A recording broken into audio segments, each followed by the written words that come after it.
હું હર હંમેશ કહું છું કે ગુજરાતની અંદર આ ભારતીય જનતા પાર્ટીની સરકાર છે તાનાશાહીને હિટલરશાહી કરી રહી છે. હું માત્ર એટલું કહેવા માંગુ છું કે કોઈ પણ સમાજ જ્ઞાતિ કે ધર્મને દૂર રાખીને, કોઈ પણ પક્ષપાતને દૂર રાખીને ખેડૂતોના મુદ્દે રાજનીતિ ન કરવી જોઈએ. ભારતીય જનતા પાર્ટી એવું કહે છે કે અમારી ખેડૂતોની સરકાર છે, અમે ખેડૂતો માટે આ કર્યું, તે કર્યું, ફલાણું કર્યું, ઢીકણું કર્યું. તો કેમ કોઈ ખેડૂત ભારતીય જનતા પાર્ટીના નેતાઓ આવતા નથી? સત્તા પક્ષના નેતાઓ કેમ નથી આવતા? એ મારું ખેતર છે, ખેડૂતનું ખેતર છે, અને સંમતિ વગર તમે ત્યાં ખિલ્લી પણ ગાડી ન શકો અને તમે 15-15 ફૂટના ખાડાઓ ગાળી જાઓ છો. એક બાજુ કમોસમી વરસાદનો માર છે, એક બાજુ સરકારનો અને પોલીસનો માર છે. કે ગુજરાતની અંદર જે ગાંધી અને સરદારનું ગુજરાત છે, સરદાર વલ્લભભાઈ પટેલે ખેડૂતોના હિત માટે ઘણા બધા નિર્ણયો લીધા છે. છતાં પણ આ સરદાર અને ગાંધીના ગુજરાતમાં ખેડૂતોએ અનશન ઉપર બેઠવું પડે, આંદોલનો કરવા પડે.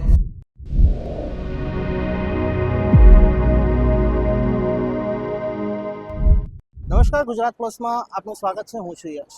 જે રીતે સાણંદ જિલ્લાના દરણ ગામ ખાતે ખેડૂતો આંદોલન કરી રહ્યા છે, ત્યારે અનેક નેતાઓ અને સાધુ સંતો આવી રહ્યા છે. ગઈકાલે પણ જે સાધુ સંતો આવ્યા હતા, ત્યારે આજે આમ આદમી પાર્ટીના નેતા બ્રિજરાજભાઈ સોલંકી આપણી સાથે જોડાયા છે. તેમની સાથે વાત કરીશું. બ્રિજરાજભાઈ, આપનું ગુજરાત પ્લસમાં હાર્દિક સ્વાગત છે. Thank you.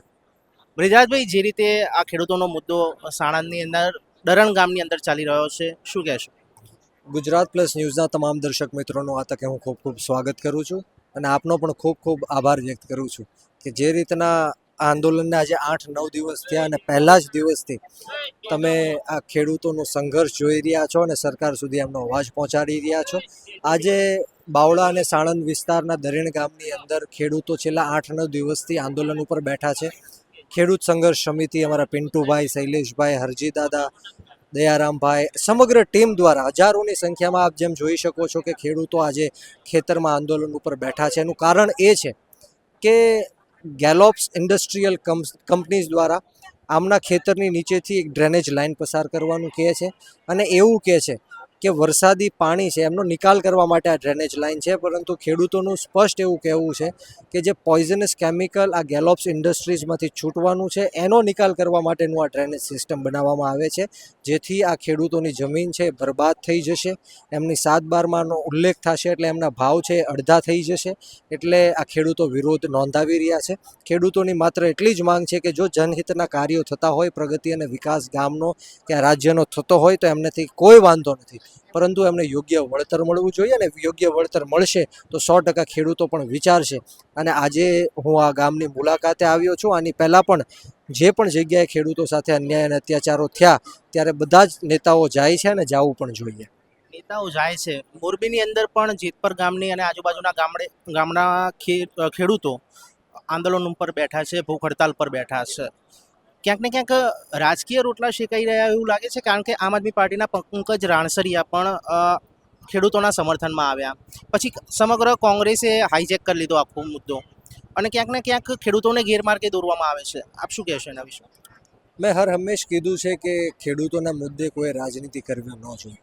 એક ખેડૂત પુત્ર તરીકે જે ખેડૂતની આજે ગુજરાતની સ્થિતિ છે કે દિવસે ને દિવસે ખેડૂત છે દેવાદાર બનતો જાય છે. ખેડૂતો આત્મહત્યા કરે છે.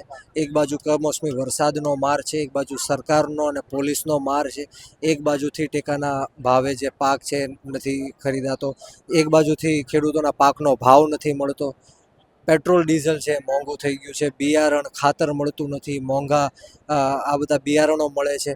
ત્યારે ખેડૂતો બધી જ બાજુથી માર સહન કરે છે. ત્યારે મેં હંમેશ કીધું છે કે ખેડૂતોના મુદ્દે કોઈ રાજનીતિ કરવી નહીં કે કરવું નહીં. જે રીતના અગાઉ આપે જે કીધું કે પંકજભાઈ રાણસરિયા અમારા આમ આદમી પાર્ટીના નેતા છે અને મને જોવામાં એવું નથી લાગ્યું કે ક્યારેય એમણે કોઈ પોલિટિકલ સ્ટન્ટ કર્યો હોય. આજ નથી કહેતો કે પોલિટિકલ સ્ટન્ટ, એમણે જ્યારે મુદ્દો ઉઠાવ્યો, ખેડૂતો સાથે બેઠા, ત્યારે ધીરે ધીરે જ્યારે મુદ્દો હાઈપ થતો ગયો ત્યારે કોંગ્રેસ દ્વારા પણ કોંગ્રેસના નેતાઓ પણ આવ્યા અને ક્યાંક ને ક્યાંક ખેડૂતોને ગેરમાર્ગે દોરવામાં આવ્યા. હું કોઈ પાર્ટીના નેતાનું નામ નથી દઈ રહ્યો. તમારી વાત સાચી છે. જે રીતના ટ્રેક્ટર રેલી થઈ ત્યારે એવું કહેવામાં આવ્યું હતું કે આ ગાંધીનગર જઈને આપણે આવેદન દઈશું, વિરોધ પ્રદર્શન નોંધાવશું. પરંતુ દુઃખ થયું જ્યારે ખબર પડી કે ઓલરેડી કોઈ પરમિશન લીધી જ નહોતી. આ તો માત્ર એક સ્ટન્ટ હતો. અને ત્યારબાદ કોંગ્રેસની એક સભા રાખી હતી, ત્યારે ખેડૂતોએ વિરોધ કર્યો અને બધા પાછા વળી ગયા. ત્યારે એક પોલિટિકલ મુદ્દો બની ગયો. પરંતુ હું હજી પણ કહું છું, બધા જ વિપક્ષી નેતાને કહું છું, હું એક યુવાન છું, હું બહુ નાનો છું, બધા જ લોકો ખૂબ અનુભવી છે, એક્સપર્ટ છે, બહુ જ કામ કરેલું છે ખેતી મુદ્દે. હું પણ એક ખેડૂત પુત્ર છું, પરંતુ ખેતી નથી કરતો, પરંતુ મારા બાપ દાદાઓએ ખેતી કરી છે. હું માત્ર એટલું કહેવા માંગુ છું કે કોઈ પણ સમાજ, જ્ઞાતિ કે ધર્મને દૂર રાખીને, કોઈ પણ પક્ષપાતને દૂર રાખીને ખેડૂતોના મુદ્દે રાજનીતિ ન કરવી જોઈએ. જે રીતના આ ટ્રેક્ટર રેલી હતી અને અમુક નેતાઓએ આમ આદમી પાર્ટીના નેતાઓ પર આક્ષેપ કર્યા હતા, ત્યારે આમ આદમી પાર્ટીએ ખુદ સામે ચાલીને એવું કીધું કે અમે ત્યાં હાજર નહીં રહીએ. ખેડૂતોના મુદ્દે જો કદાચ તમને એવું લાગતું હોય કે અમારા આવવાથી રાજનીતિ થશે, તો અમારે નથી આવવું. અમે ક્યારેય તે ક્રેડિટ લેતા નથી, જશ લેવાની વાત નથી કરતા. બોટાદની અંદર કડદાકાંડ થયો ત્યારે પણ અમારા નેતાઓ જેલની અંદર 3-3 મહિના સુધી હતા, છતાં પણ આમ આદમી પાર્ટીએ ક્યારેય ક્રેડિટ લીધી નથી, જશ લીધો નથી. અમારું માત્ર એક જ માનવું છે કે ખેડૂતોના હક અધિકારની વાત કરીએ અને ખેડૂતોને સમૃદ્ધ બનાવીએ. આપણે કડદાકાંડની વાત કરી. રાજુ કરપડા પણ એક ખેડૂત આગેવાન અને આપના સાથી મિત્ર, યુવા નેતા, ખેડૂતો માટે સતત અવાજ ઉઠાવતા રહ્યા છે અને હવે તો ભાજપમાં ગયા છે. શું કહેશો, એમને કઈ રીતે દબાવવામાં આવી રહ્યા છે કે કઈ રીતે જુઓ છો? કારણ કે ખેડૂત આગેવાન તરીકે તેમને આવવું જોઈએ કે ના આવવું જોઈએ? એ તો કહેતા હતા હું ખેડૂત પુત્ર છું, ખેડૂતોના મુદ્દા અવાજ ઉઠાવું છું, તો હવે કેમ નહીં? રાજુભાઈ કરપડા જે રીતના ભારતીય જનતા પાર્ટીમાં જોડાણ, એ એમના વ્યક્તિગત વિચારો હોઈ શકે છે, પર્સનલ એમની કોઈ વાત હોઈ શકે છે. મને નથી ખ્યાલ કે એમને દબાવવામાં આવ્યા, લાલચ આપવામાં આવી, ધાક ધમકી આપવામાં આવી, એમના જે પાછળના કેસો હતા એ ખોલવાની બીક બતાવવામાં આવી, એ મને નથી ખ્યાલ. પરંતુ હું એવું માનું છે કે રાજુભાઈ કરપડા નહીં, પરંતુ ભારતીય જનતા પાર્ટીના મોટા ભાગના ધારાસભ્યો એમના બાયોડેટામાં એક ખેડૂત પુત્ર તરીકે દર્શાવે છે, લખે છે. તો એ બધા પણ કેમ ન આવ્યા? ભારતીય જનતા પાર્ટી એવું કહે છે કે અમારી ખેડૂતોની સરકાર છે, અમે ખેડૂતો માટે આ કર્યું, તે કર્યું, ફલાણું કર્યું, ઢીકણું કર્યું. તો કેમ કોઈ ખેડૂત ભારતીય જનતા પાર્ટીના નેતાઓ આવતા નથી, સત્તા પક્ષના નેતાઓ કેમ નથી આવતા? એ મારો સવાલ છે. બધા લોકોએ આવવું જોઈએ, ચાહે એ ભારતીય જનતા પાર્ટીના હોય, કોંગ્રેસના હોય કે આમ આદમી પાર્ટીના હોય. કોઈ રાજનીતિ કરવા માટે નહીં, પરંતુ ખેડૂતોના હક અધિકાર અને ન્યાય માટે આવવું જોઈએ. કારણ કે આ ગુજરાતની અંદર 60-70% વસ્તી ખેડૂત સમાજની છે. પરંતુ દુઃખ સાથે કહેવું પડે કે માત્ર 6% બજેટ આ ખેડૂતો માટે ફાળવવામાં આવે છે, ને એમાંથી પણ માત્ર 2% બજેટનો જ ઉપયોગ લેવામાં આવે છે. એટલે ખેડૂતોની હાલત ખૂબ જ ખરાબ છે આ ગુજરાતની અંદર. ગુજરાતમાં 54 લાખ ખેડૂતોના દેવા માફી માટે, ખેતરે ખેતર સિંચાઈનું પાણી પહોંચાડવા માટે, 24 કલાક મફતમાં ખેડૂતોને વીજળી કઈ રીતના મળે, ખેડૂતોની સાથે ખેત મજૂરોને વળતર કઈ રીતના મળે, પાકનો વીમો કઈ રીતના ફરીવાર ચાલુ થાય, પાકનો ભાવ કેમ મળે, આ બધા જ મુદ્દે આમ આદમી પાર્ટી આવનારા દિવસોમાં ગાંધી ચિંધ્યા માર્ગ ઉપર ગાંધીનગરનો માર્ગ અપનાવશે અને જરૂર પડે તો વિધાનસભા પણ ઘેરશે. અહીંયાના ખેડૂતો એમ કહી રહ્યા છે, જો સરકાર અને તંત્ર જો નહીં માને તો આ જે ખાડા ખોદાયા છે મશીનો દ્વારા, જે જમીનો ખોદાઈ છે, તે જાતે પૂરવાની હવે આંદોલનમાં એ એમણે ચીમકી ઉચ્ચારી છે. તો કઈ રીતે જુઓ છો? 100% એમની વાત સાચી છે. જસદણ ઘર્ષણ નહીં થાય પોલીસ અને આ ખેડૂતો વચ્ચે? જસદણ વિછિયાના ગોડલાદાર ગામની અંદર ખેડૂતની સહમતિ વગર એમના ખેતરમાં ઘૂસીને પોલીસ ભાડે બોલાવીને આજે વીજ કંપનીઓના અધિકારીઓએ ખાડા ગર્યા હતા. એને મેં મારા હાથે પાવડો લઈને બૂરી દીધા છે. એ મારું ખેતર છે, ખેડૂતનું ખેતર છે, અને સંમતિ વગર તમે ત્યાં ખિલ્લી પણ ગાડી ન શકો અને તમે 15-15 ફૂટના ખાડાઓ ગાળી જાઓ છો, તો એ યોગ્ય વાત નથી. હું આ લોકોની વાતથી સહમત છું. જ્યાં પણ ઇલીગલી ખેતરમાં ઘૂસીને જે ખેડૂતનું 7/12માં નામ છે, જેનું ખેતર છે, એમાં જો પોલીસ કે કોઈ પણ અધિકારી આવીને છેડછાડ કરે, ખાડાઓ ગાળે, તો એ 100% આપણી મરજી પ્રમાણે એનું કરી લેવાનું હોય. થાંભલા ઊભા કર્યા હોય તો થાંભલા પાડવાની પણ અમારી જવાબદારી છે. અમારા ખેતરમાં ઊભું છે, શું એ અધિકારીના કે પોલીસના કે કોઈ નેતાના ઘરમાં જઈને અમે થાંભલો ઊભો કરી નાખીએ તો એ શું નહીં પાડી દે? એ ખાડો અમે નેતાના ઘરમાં કરી નાખશું ઇલીગલી, તો એ શું નહીં બૂરી દે? બૂરી જ દેશે ને. તો એ જ રીતના જો કોઈ સમર્થન વગર કે કોઈની સાઇન લીધા વગર કે અંગૂઠો લીધા વગર કે વળતર આપ્યા વગર જો કોઈ કંપની કે પોલીસને સાથે રાખીને આવું કામ કરશે તો મજબૂરન અમારે આ કરવું પડશે ને આવું થવું જ જોઈએ. મોરબીના અંદર ઘણા સમયથી છેલ્લા 15-20 દિવસથી ખેડૂતો આંદોલન તો કરી રહ્યા છે, ભૂખ હડતાલ પર પણ બેઠા છે. ઘણા ખેડૂતોની તબિયત પણ આગેવાનોની લથડી છે.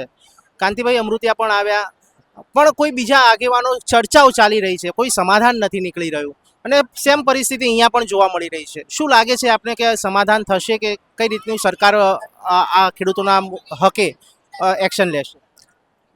સરકારે એક ડેલિગેશન બનાવવું જોઈએ, ખેડૂતોએ પણ ડેલિગેશન બનાવવું જોઈએ, અને જે વીજ કંપનીઓ છે, આ જે ડ્રેનેજ લાઇનની કંપનીઓ છે, એણે પણ ડેલિગેશન બનાવીને ત્રણેય ડેલિગેશનને બેઠવું જોઈએ. ખેડૂતોના યોગ્ય વળતરની વાત થવી જોઈએ. ખેડૂતોને પૂરતું વળતર મળે, નહીંતર તો ભાડાકીય રીતના એ થાંભલો નાખવામાં આવે, ડ્રેનેજ સિસ્ટમ નાખવામાં આવે, એનાથી અમને કોઈ વાંધો નથી. મોરબીના જેતપરમાં આજે હજારોની સંખ્યામાં ખેડૂતો સંઘર્ષ કરી રહ્યા છે. એક બાજુથી ગર્વ થાય છે અને એક બાજુથી દુઃખ પણ થાય છે કે ગુજરાતની અંદર જે ગાંધી અને સરદારનું ગુજરાત છે, સરદાર વલ્લભભાઈ પટેલે ખેડૂતોના હિત માટે ઘણા બધા નિર્ણયો લીધા છે. છતાં પણ આ સરદાર અને ગાંધીના ગુજરાતમાં ખેડૂતોએ અનશન ઉપર બેઠવું પડે, આંદોલનો કરવા પડે. માતાઓ બહેનોને જે ઢસડીને લઈ જવામાં આવે છે, ટીંગાટોળી કરીને લઈ જવામાં આવે છે, એને ગાળો આપવામાં આવે છે, લાઠીચાર્જ કરવામાં આવે છે, જોઈને બહુ જ દુઃખ થાય છે એ ખેડૂતના દીકરા તરીકે. આવું ન થવું જોઈએ. હું સરકારને ફરીવાર વિનંતી કરું છું કે આનો યોગ્ય રસ્તો કાઢવામાં આવે. અમારે કોઈ સંઘર્ષ નથી કરવો, કોઈ ઘર્ષણ નથી કરવું, અમારે કંઈ જ નથી કરવું. માત્ર ને માત્ર જે વીજ કંપનીઓ એક ટાવર ઊભા કરીને કલાકના હજારો કરોડો રૂપિયા કમાવાની છે, એમાંથી થોડો ભાગ તમે ખેડૂતોને આપો એટલે વાર્તા થઈ જાય પૂરી. અમારી એ જ વાત છે. અદાણીના એરપોર્ટમાં જો અમે ગાડી પાર્કિંગ કરીએ તો એના પણ એ અમને ચાર્જ લે છે અમારી પાસેથી. તો આ તો ખેડૂતની જમીન છે, તો ખેડૂતોને 100% યોગ્ય વળતર મળવું જોઈએ. ને જો નહીં મળે તો ગાંધી ચિંધ્યા માર્ગ ઉપર અમે આંદોલન કરીશું, અને જરૂર પડે તો શહીદ આઝમ સરદાર ભગતસિંહના માર્ગ ઉપર પણ આંદોલન કરવાની તૈયારી છે. એક અંતિમ પ્રશ્ન, કનુભાઈ પટેલ સ્થાનિક ધારાસભ્ય છે, હજી પણ અહીંયા આવ્યા નથી. યુવા નેતાઓ ખાસા ટાઈમથી અને મહિલાઓ પણ બાળકો સાથે અહીંયા આંદોલન કરી રહી છે છેલ્લા 10 દિવસથી, શું કહેશો? કનુભાઈ પટેલ આ વિસ્તારના ધારાસભ્ય છે. ખોબલે ને ખોબલે આ વિસ્તારના લોકોએ એમને મત આપ્યા છે. એમની નૈતિક જવાબદારી છે કે નિરાકરણ આવે કે ન આવે એ બીજા નંબરની વાત છે, પરંતુ આ લોકોનો અવાજ એમને સરકાર સુધી પહોંચાડવો જોઈએ, કેમ કે તમે એના પ્રતિનિધિ છો સરકારમાં બેઠેલા. તો 100% કનુભાઈ પટેલ સાહેબને પણ હું આપના તરફથી વિનંતી કરું છું કે તમે આવો, આ ખેડૂતોની એટલીસ્ટ વાત સાંભળો. ગઈકાલે વીજળીના થાંભલા પણ અને મીટરો પણ કાપી ગયા છે ગામડાઓ તંત્ર દ્વારા. એ તો હર હંમેશ થાય છે. હું હર હંમેશ કહું છું કે ગુજરાતની અંદર આ ભારતીય જનતા પાર્ટીની સરકાર છે, તાનાશાહીને હિટલરશાહી કરી રહી છે. ગુજરાતની જનતાને ગુલામ બનાવવાનું ષડયંત્ર આ ભારતીય જનતા પાર્ટી પોલીસને સાથે રાખીને કરી રહી છે. હમણાં તાજેતરમાં ચેતરભાઈ વસાવાનો કિસ્સો તમે જોયો કે એક ધારાસભ્યને ગુજરાતના ઇતિહાસમાં પહેલીવાર એવું બન્યું હશે કે તાત્કાલિક ધોરણે 7 વર્ષની સજા ફટકારવામાં આવી. એમની સાથે એક 15 દિવસનું બાળક એમની માતા સાથે જેલમાં મોકલવામાં આવ્યું. એક ગર્ભવતી મહિલા, પ્રેગ્નન્ટ મહિલાને જેલમાં મોકલવામાં આવી. તો આ હિટલરશાહી છે, આ તાનાશાહી છે. પરંતુ અમે સંવિધાનને માનવાવાળા લોકો છીએ. અમે શાંતિપૂર્વક રીતના આંદોલન કરીશું, પરંતુ અમે ન્યાય મેળવીને રહેશું, અને ખેડૂતોના મુદ્દે છેલ્લા શ્વાસ સુધી અમારે લડી લેવાના મૂડમાં તૈયારી છે. તો આ હતા આમ આદમી પાર્ટીના નેતા બ્રિજરાજભાઈ સોલંકી. ત્યારે આવનારા સમયની અંદર જોવાનું રહેશે કે સરકાર અને ખેડૂતોનો મુદ્દો કઈ જગ્યાએ અને સરકાર આનું ખેડૂતોનું નિરાકરણ કઈ રીતે લાવે છે તે જોવું રહ્યું.